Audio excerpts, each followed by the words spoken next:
Hi there, I'm Holly McDonald with the Costa Mesa Pod, where we discuss all things concerning the lifestyle, businesses, and activities that make Costa Mesa such a great place to live.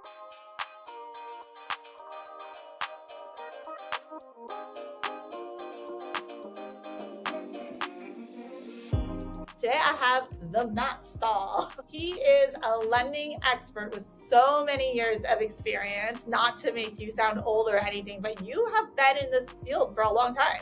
Tell us. Yeah, I've been in lending almost 20 years now. It's wild. I graduated high school in Costa Mesa in 2005, fell into the industry 2006. Yeah. And I just said yes to every opportunity that came my way.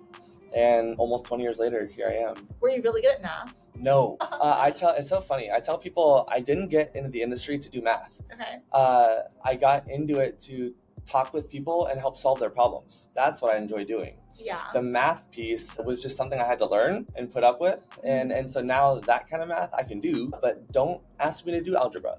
Well, and I'm sure the computer does a lot for you, but Yes. You need to know what to put where, obviously.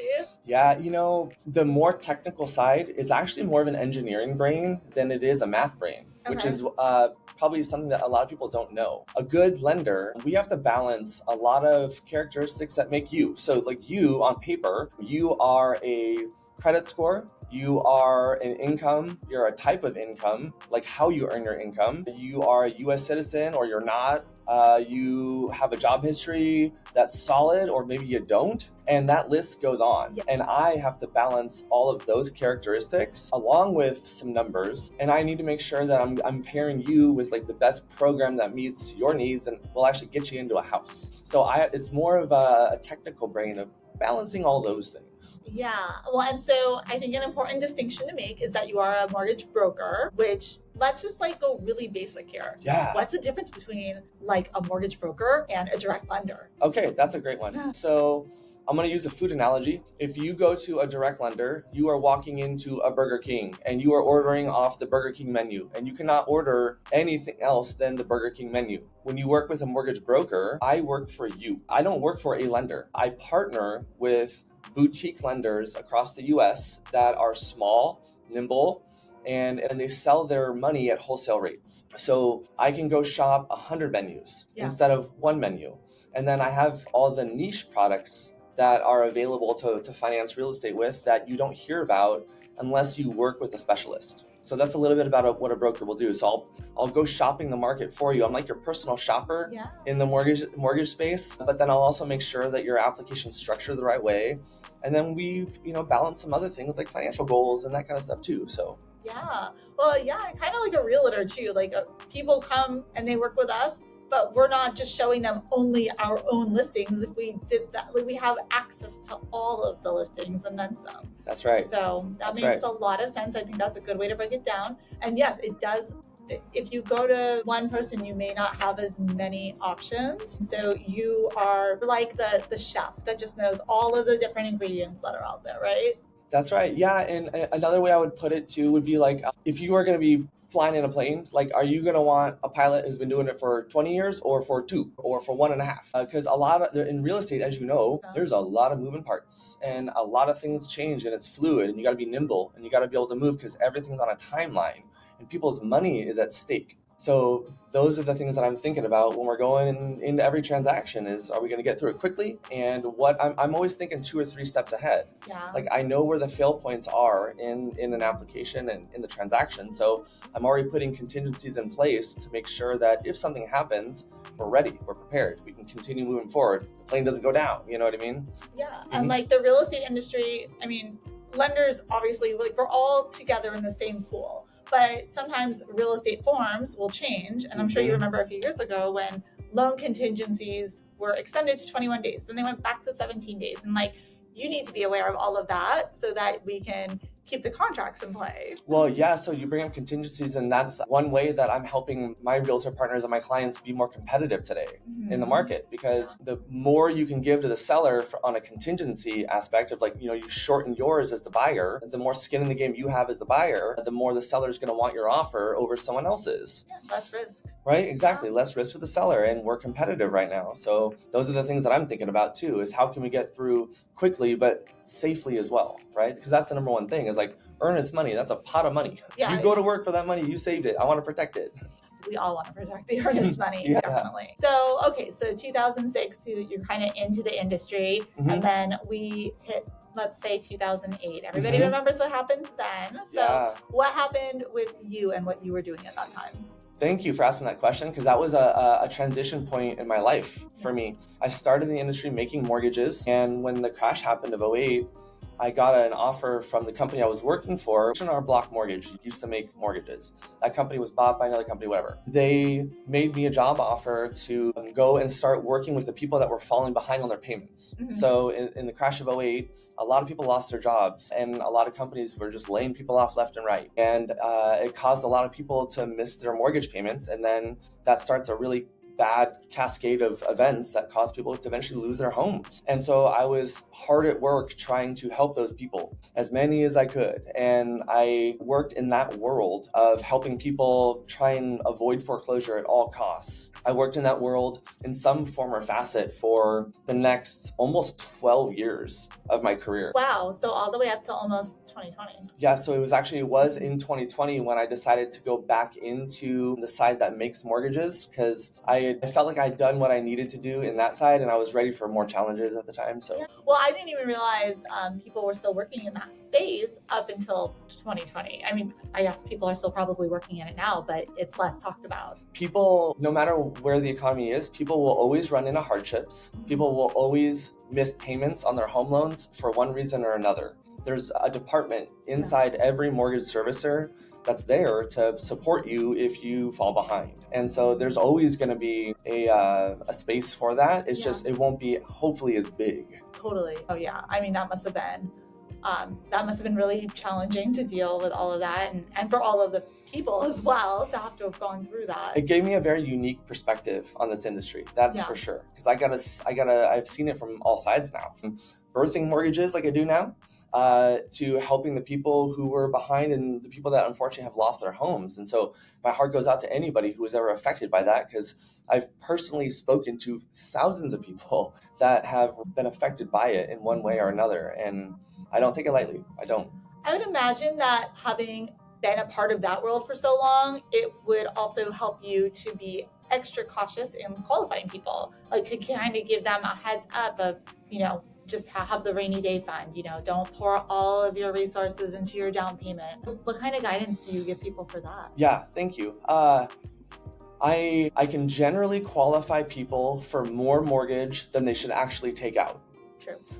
And so because of how they qualify them, they don't qualify them with your budget in mind, so to speak. They actually kind of encourage you to take a higher mortgage, because that's going to give them more interest, right? So that's the one thing I'm talking about is, hey, have we talked about a monthly payment that we're actually comfortable with? If I'm using a product that has that as the lens of qualification, monthly payments, then we're making sure that the budget's there. And I want to make sure that we are intentional about our money. We understand how we're actually spending. Like, what are we actually spending going out with the friends? Do we know what's actually going on? Because a lot of people get in habits of just spending.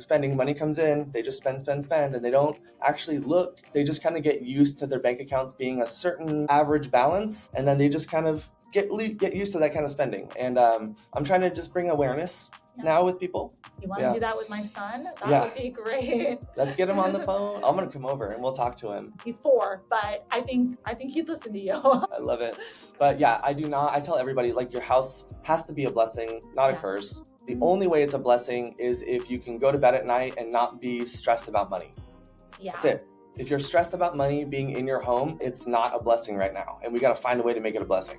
Yeah, that's a really good point. So I would also think that by helping to educate people on that part, I think what I'm seeing a lot of right now is that people are very cognizant of what their monthly payment's going to be, and they're comparing it to what rent is. And there's a discrepancy right now. Rents are high. Mortgage payments for what people want are higher in this area. So do you have people coming to you and just saying, like, can you just pre-qualify me? Or are they coming to you and saying, what could I qualify for that would keep me in this price point range? Usually the buyers I've been talking to lately, they're coming to me because they are in pain and for some reason in their life, in their living environment. Okay. Something is going on in their living environment and they are just ready to now look at some options. Like they've been renting long enough. They're like, okay, we it's not getting any cheaper. Like let's just see what's out there. And then we can have a conversation about, hey, here's what you're paying in rent now, but rent is 100% interest. I'm sorry, it is. Like you don't get credit for it.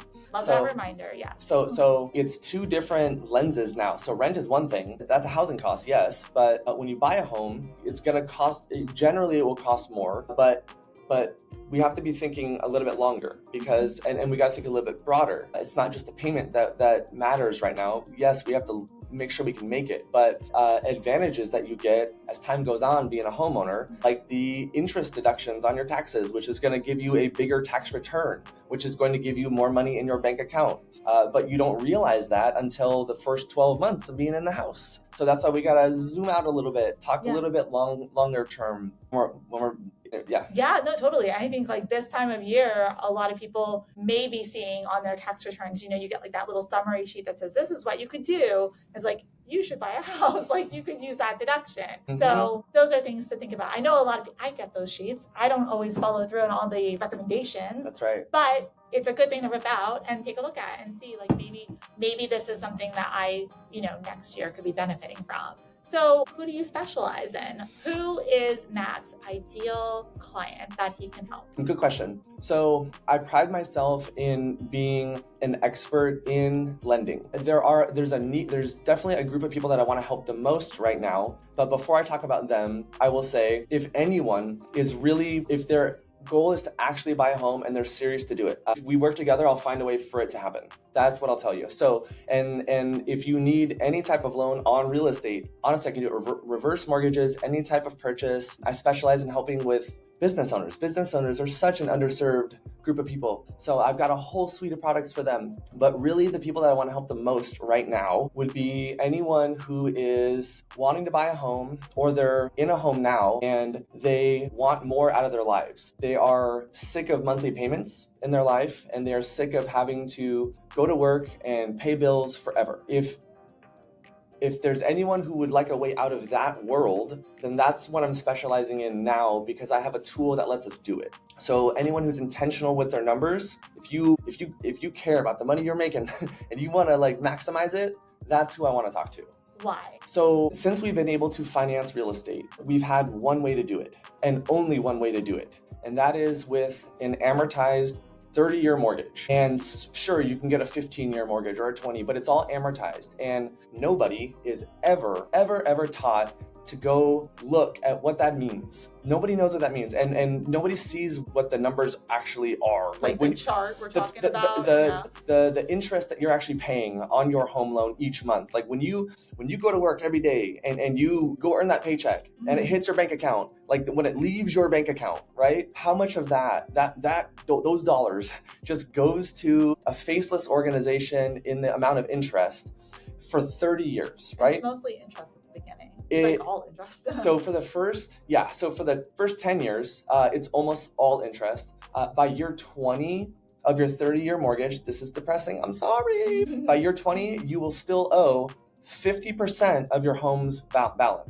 That's gross. That's gross. Like, how can any family move forward? How can we do anything in life if we have to pay that amount of money for that amount of time? So why I'm so excited right now is I have an answer to it. There's finally something different. There's something better, and it's safe and it's proven and it's been here for 20 years and nobody knows about it. And that's been the problem, is just it's been so exclusive. But because I pride myself in trying to specialize in all the niche stuff, I found a really cool tool that has only been used by rich people. I'm sorry if it's true. It's just a tool used by rich people to get richer, but I know how to use the tool to help the average American homeowner just live an amazing life. Yeah.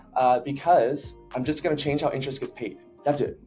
I'm going to take all that money that you would be paying in interest, and I'm just going to give it back to you. And I'm going to say, hey, go have a great life with it. And I'm going to give you more security in your, I'm going to say, hey, you can buy a house. And guess what? You do not have to live with the threat of foreclosure anymore. Now your house is a true blessing. It's a true blessing. because when you move in, the statistics show that it's almost impossible for you to lose your house. Almost impossible. I can never say guarantee, but the statistics say it's almost impossible. So I've never been more excited about a product because it only benefits people if you actually use it to buy a house and use it the right way.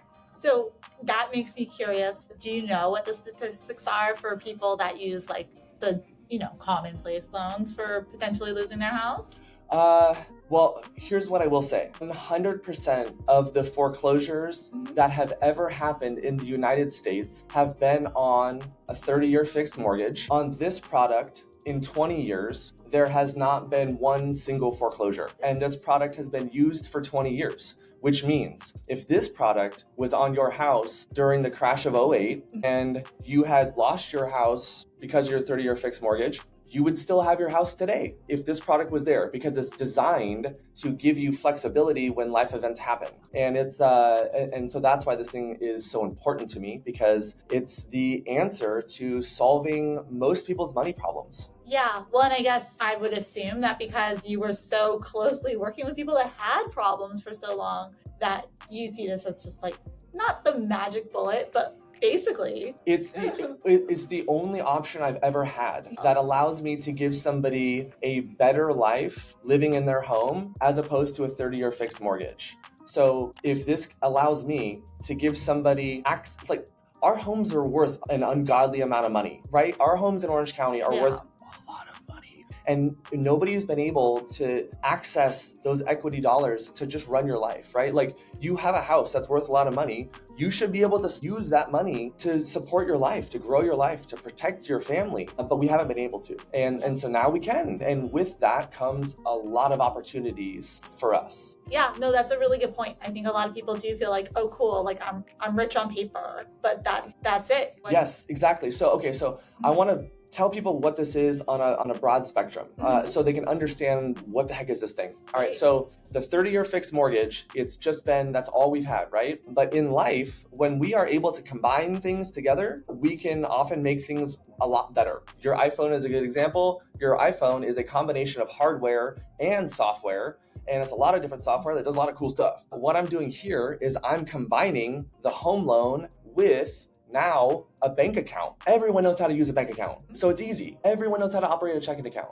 So because I'm now combining a home loan and a bank account, I'm able to flip the script on everything that we know about buying homes now. I can change the conversation completely, which I'm so excited to do. And it's not a complicated thing. All we're gonna do is we're gonna leverage something that we have not been able to leverage before. And when we go to work, we get paid, our money goes into a checking account. And when it sits in a checking account, it doesn't do anything for us at all. It just sits there waiting to get spent or saved or invested or given away or stolen by our kids, whatever. So all we're doing is we're using this bank account, and we are now gonna put those dollars that you previously have not been able to invest, we are now making them investable while still giving you access to all the money. In fact, because we're now able to invest the dollars that we were not able to previously invest, what do investments do? Investments give us returns. So now you're going to be getting access to even more money than you had before,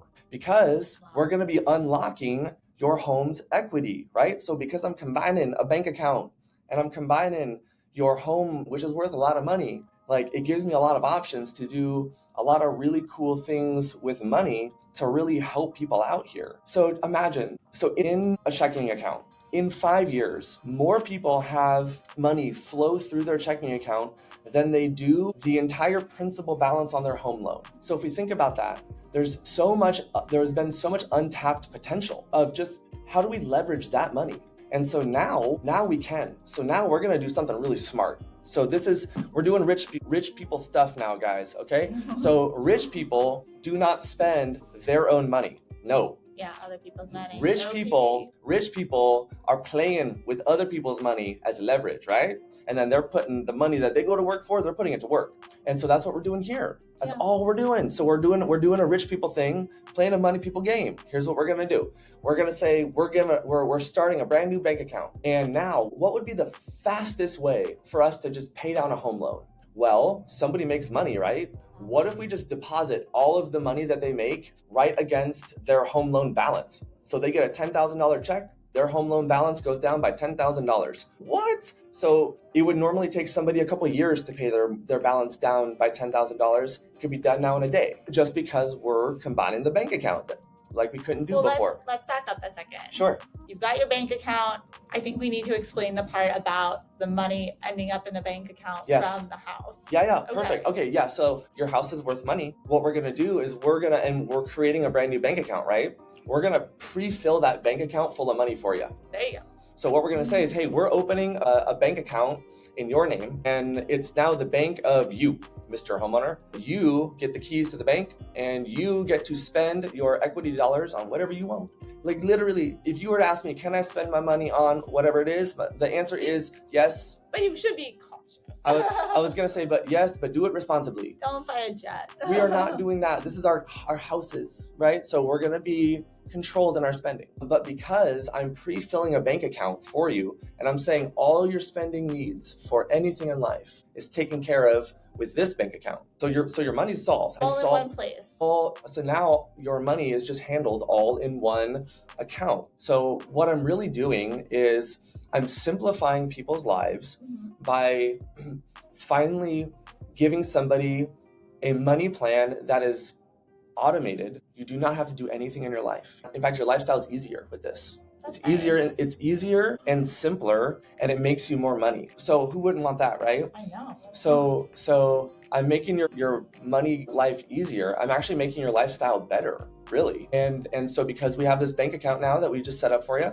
we're gonna still make sure every dollar that you earn, that you go to work for, you always have access to it, and then some. So that's what I have to say is this product will not take away anything from your life. This product will only add amazingness to your life. It's not going to take anything away. It'll add like literally value, which I think is so great. And then I can kind of tie all of this up in a bow, but we're talking about Costa Mesa. You grew up in Costa Mesa. We are a couple of miles from the beach, expensive luxury area. There's always something to do. Everything you want to do pretty much costs money, and people don't want to sacrifice that lifestyle. That's right. So this could be a way where it can make it easier for people to understand that they don't have to sacrifice lifestyle. Okay. That's their fear. So yes, and we'll talk, because really at the end of the day, people, they just don't want to spend money on interest. We can all agree on that. Yeah, that's true.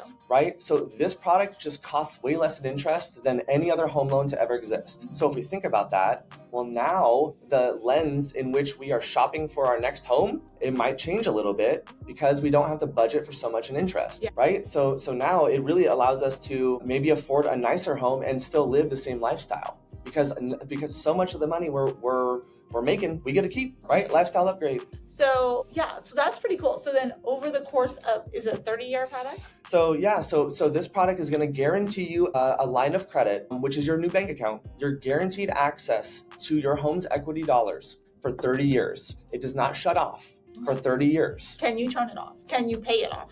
What happens then? Great question. So this is going to operate the same way as a credit card does. Okay. When you have a balance out, you will be charged interest. When you do not have a balance out, you are not charged interest. It just sits there dormant. If you wanted to go ahead and sell that home, you can do it. And if you don't have an outstanding balance, you don't owe anything. So then all of your home's value is yours. There's nothing that would be owed to the lender if you were selling your home and you wanted to turn off your line of credit, because it's just like a credit card. So you sell your home in 5 years, whatever you still owe, if you owe anything, you just pay it back to the bank just like you would have before. That's right. Yeah, and it's crazy to even say that what you just said is if you owe anything in 5 years, because before now that was never even part of the conversation. No. But now it's the standard conversation in Orange County. That based on the numbers I ran so far. Okay, yeah, I think that's really important for people to know that it's an option. It's an amazing option if you qualify for it and you pass my smell test for it.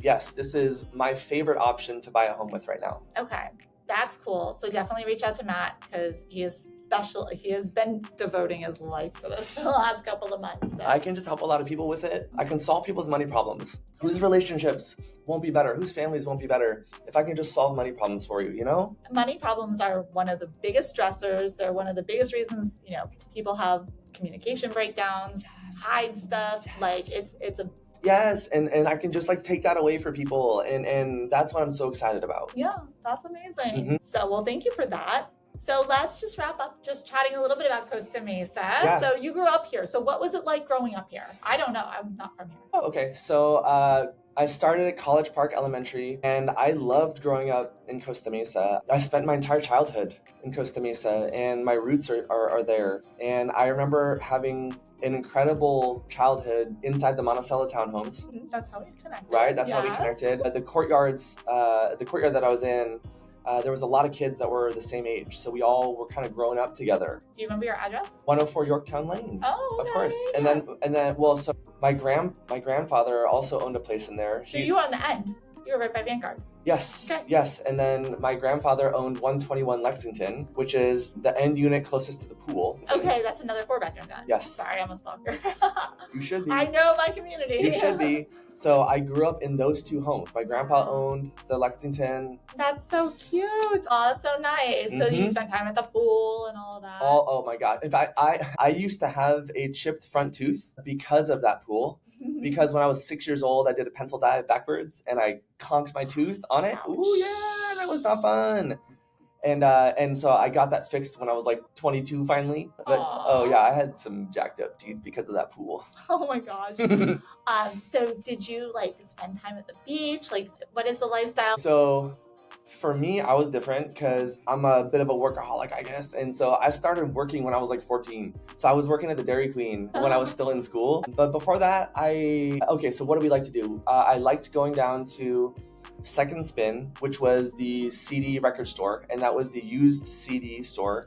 And I would go down there with my best friend, and we would go listen to CDs because this is before Spotify, all of that. This is how we found bands, how we found music. Yeah, so we'd go do that. The Tower Records, we loved going to. The late nights at Del Taco, Norms. The late nights at Norms was the best. Cool. Oh, yeah. That's fun. That's a different spin. And I'm sure, obviously the community has changed and grown over the last, couple of decades, but that's really cool. I'd also be remiss if I didn't say the Triangle, because we used to call it Triangle Square, and I've watched that thing evolve my entire life. Yeah. And now it's great and it's alive, but it struggled for a while. But I spent a lot of time going there too. Yeah, it's like it's a landmark. Do you go to the fair much? Every year. Every year. Yeah. The fair is great. I mean, it is nice to have something to look forward to of that magnitude. That really is just like a magnet for a lot of Southern California. Yeah, absolutely. And I think it's a good excuse to bring your friends together. I mean, who doesn't need an excuse to go out and be with people? Yeah. And also I wanted to just put you on the spot a little bit about like your musical background, because I do feel like Orange County, a lot of people think of like bands and all of that. So tell us a little bit about your musical background and how Costa Mesa maybe like influenced some of it or whatnot. Well, I started playing drums in high school, and I stayed with it into my 20s and 30s, and music's been a big part of my life, and it's why I am the way I am, honestly. And I've met a lot of my friends in music in Costa Mesa, and I was able to play music and record music, and I did that whole thing, and I met a lot of great people because of it. And I think probably one of the most influential people in my music life would be my high school band teacher at Costa Mesa High School, which is Mrs. Gilbo. She was fantastic, and music was like the thing that I needed in my childhood to just make it awesome, and she was a big part of that, and so it's very special to me. That's awesome. Awesome. So, well, Matt is one of the friendliest, happiest, coolest people I know. So I'm so grateful that you were able to stop by and be on the podcast and just have such a passion for helping people. Thank you. Yeah. I now am at a point in my life where like money is not important to me. Helping people is. Like that is the purpose that I have right now. I just want to make a difference in people's lives and make my mark on people and families, and just let people live better lives. That's all I want to do. Yeah. And you just want to have an impact. And just like we were talking about before we started recording, like the whole Maslow's hierarchy of needs and how like by serving others, it gives you so much joy. Obviously it gives them so much joy. So yeah, it helps you to be a better person. Absolutely. Yeah. So, I mean, I'm so thankful that we got to connect. Yeah. You're just a light in this world, and I'm just so happy to know you and call you a friend. Thank you. Me too. Well, thanks for being here. Thank you.